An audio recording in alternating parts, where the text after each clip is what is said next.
Champions trophy cricket தொடரில் இந்திய அணி மூன்றாவது முறையாக கோப்பையை கைப்பற்றி சாதனையை படைத்திருக்காங்க. இதன் மூலம் சாம்பியன்ஸ் கோப்பை வரலாற்றில் அதிக முறை கோப்பையை வென்ற அணி அப்படின்ற பெருமையை இந்திய அணி பெற்றிருக்கு.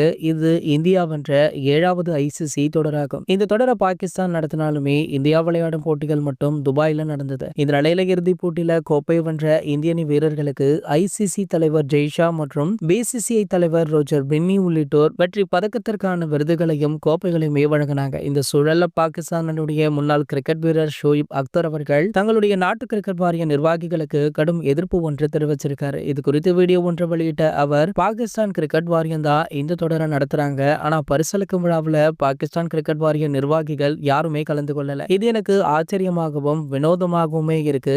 சோ இந்தியாவை அவமானப்படுத்ததான் அவங்க இப்படி கலந்து கொள்ளல அப்படின்றது அப்பட்டமாகவே தெரியுது. சோ இந்த நிலையில பாத்தீங்கன்னா ஷோயிப் அக்தருக்கு இந்திய கிரிக்கெட் ரசிகர்கள் வாழ்த்துக்களையும் ஆதரவு தெரிவிக்கிற மாதிரியுமே பேசிட்டு இருக்காங்க. சோ இந்த விஷயம் பாத்தீங்கன்னா ஒரு மிகப்பெரிய சர்ச்சையாக வெடிச்சிருக்கு. கூடிய விரைவிலேயே இந்த பிரச்சனைக்கு ஒரு முற்றுப்புள்ளி வைக்குமா ஐசிசி அப்படின்றத வெயிட் பண்ணியுமே பார்க்கலாம். இது போன்ற கிரிக்கெட் செய்திகளை பத்தி நீங்க உடனே தெரிஞ்சுக்க நம்மளுடைய கிரிக்கெட் நியூஸ் அப்டேட்ஸ் அப்படின்ற நம்ம சேனலை சப்ஸ்கிரைப் பண்ணிக்கோங்க.